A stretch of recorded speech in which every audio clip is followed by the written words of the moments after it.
Good morning, crypto land. I'm back. Hey, Jack, how are you doing, man? It is Jack, right? Well, JCK 1984. Good morning. We got a couple other people on here. It'd be a nice, quiet, intimate broadcast. I'll keep it short and sweet. Isn't it a great week to be alive? The crypto markets are back. It's wonderful.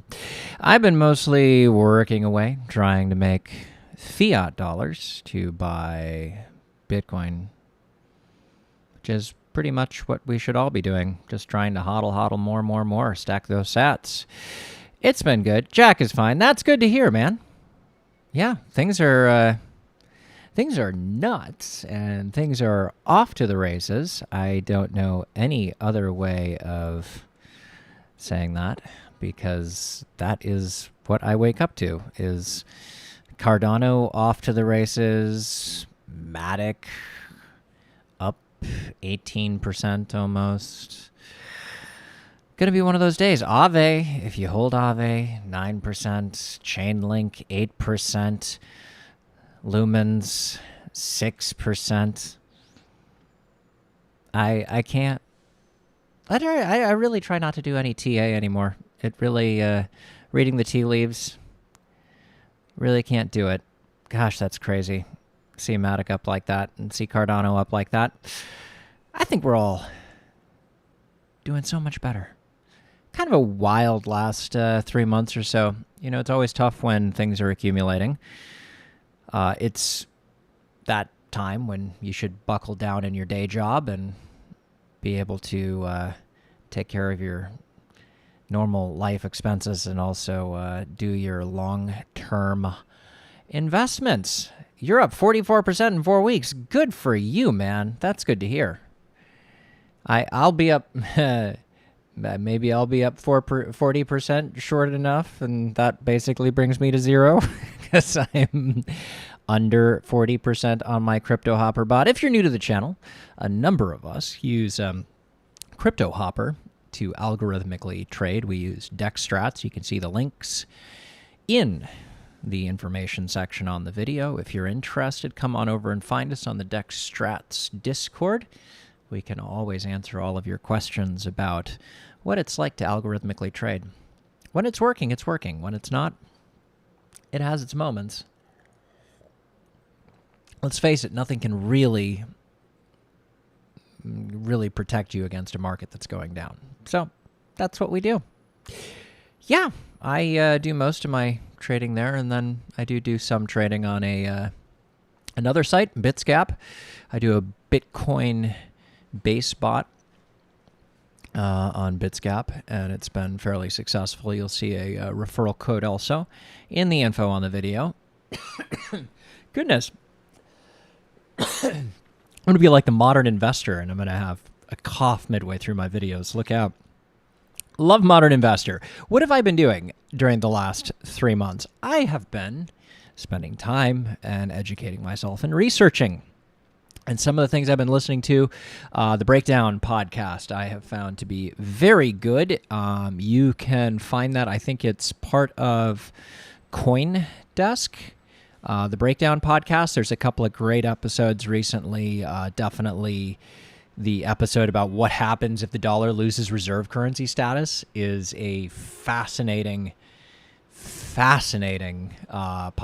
And also Raul Paul, Crypto is Macro Now. And Raul Paul goes into a lot of interesting stuff about our current market and where it's expected to go and everything else. And yeah, definitely think that's a good one. If you have not subscribed to Willy Woo's newsletter, you should.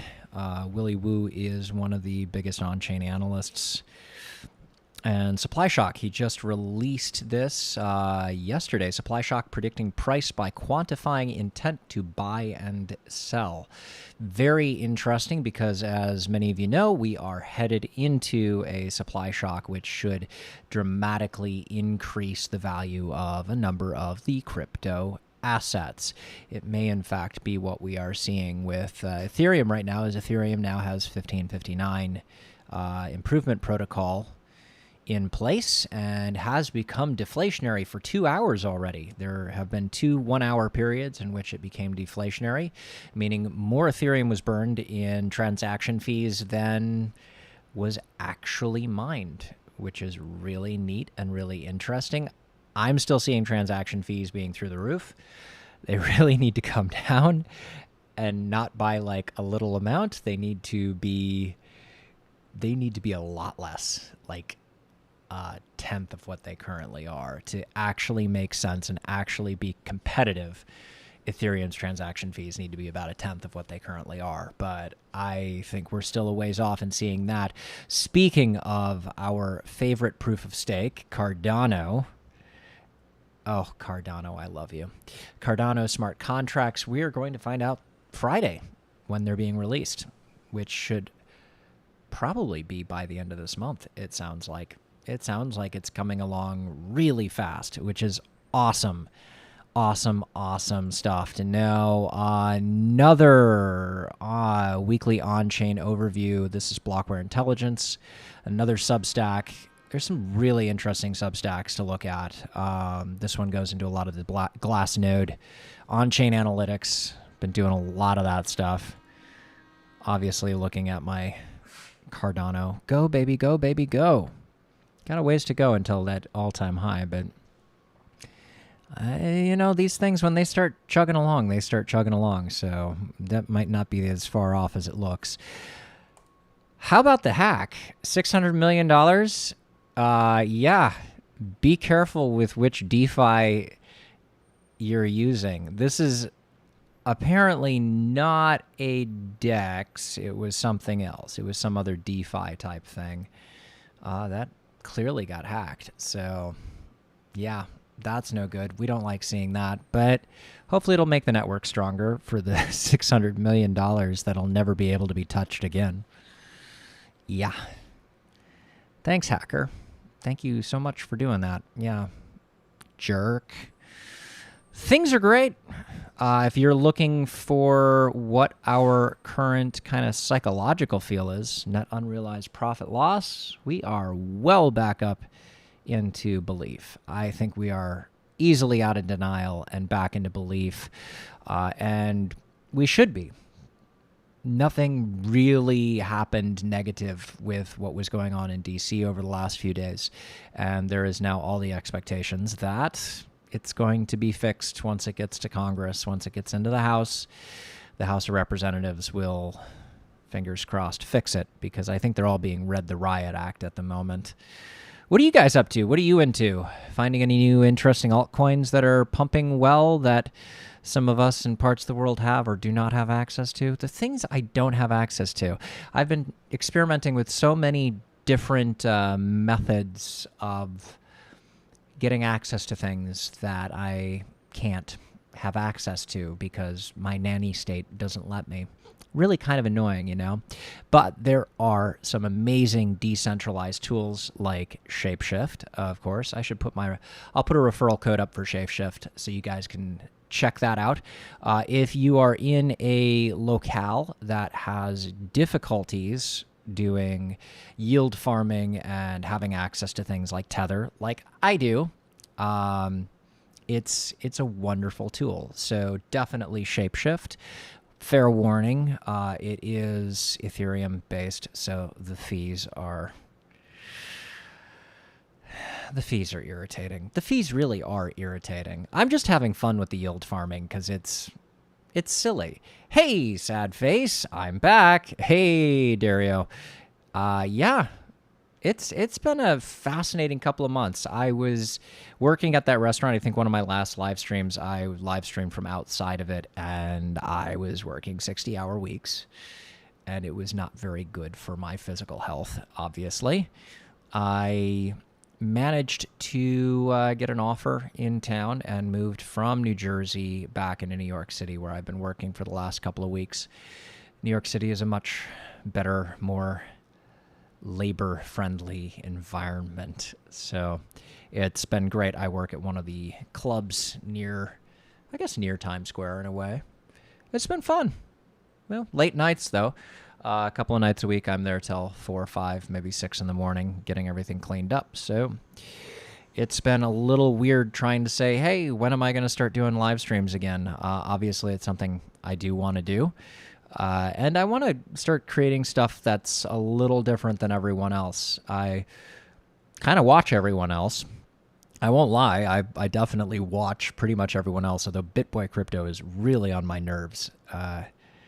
And it was getting to me a little bit that everyone was getting canceled. So I know BitBoy's channel got pulled twice, and we were pretty scared the Modern Investors channel had gotten pulled this last week. Apparently he was on vacation. He got locked out. He just finally started posting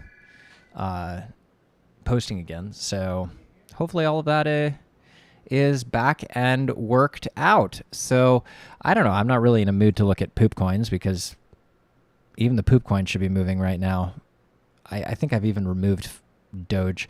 Filecoin is moving again. That's good because a lot of us got hit in that pump and dump because that definitely pumped to the moon and dumped out. It's got a long ways to go to get back up there again. At one point, it was down 81%. Now it's down almost 70%. So hopefully those of you who held on to your positions will manage to get some of that back. I think, as been pointed out, let's check out our Bitcoin. Bitcoin, this is the simple moving average, the 200-day moving average. It is on the daily now, getting ready to confirm in the next 10 hours that it is above and separated. The 4 hours has definitely been separated. We've been bouncing off of the 200-hour for quite a bit, which is nice. We like that. Nice kind of strong bounces. I mean, it could still bounce underneath for a minute and kind of test the underside of it, but I don't think that's going to happen. I think most of us are pretty bullish at this point. I don't think, that's... there are some interesting CME futures gaps. One specifically down towards 32 to 34,000. In fact, there's a couple down towards the 34 to 32,000 zone, which we may never fill. We definitely had gaps like that in the past. There is a gap, I believe, still all the way down towards the 15,000 or 20,000 range. Doubt we'll fill it. Yeah, guys, hit the like button, obviously. Also, if you have not already, please do subscribe. So I will do more of these. The idea is probably really be pushing this in towards the bear market, and we should all be starting to get our strategies ready for what the bear market is going to look like. Bear market, none of us really knows when that's going to start. Kind of interesting in that regard because things have been pushed a little bit further out. Traditionally, August in a bull year has done around a 70% up. So there is a good shot that there's a good chance we've got quite a ways up left to go. September, October, November. I'm trying to remember where I saw there's a graph that everyone's got. It's kind of a little thing that shows what the next few months are expected to be if they stick within the normal bull cycle. Now, we could get extended. Who knows when parabolic is going to hit, and who knows what the long tail into the bear cycle is going to look like. I've heard a lot of people are doing really well with Bear Tamer right now, which looks for the 1% move and quickly grabs that. It's really good to hear that there are a number of people on our forum who are finally popping back into the positive. That's just... it just really, it improves morale so much. The more you see that people are having positive trades, they're doing well, it really improves morale. I don't know what else to say, guys. Total 1, total 2. Obviously, the minute you count out Bitcoin, all of a sudden things are doing really well. And in fact, once you count out Bitcoin and Ethereum, things are doing even better. So I think it's fair to say that we are in the middle of a little altcoin day today, and altcoins are probably going to be pushing quite a bit, which means that there will be pullbacks on the altcoins in the next couple of days as the money flows back into Bitcoin and then pushes Bitcoin into the weekend. So don't take for granted that Cardano is basically at $1.90. I can't believe it. Cardano's at $1.90 again. This is amazing. So fast, so quick. Anywho, I'm going to head out. You guys are quiet today. You guys are quiet. You got to chat. You got to chat at me. Keep me going. Keep me chatting.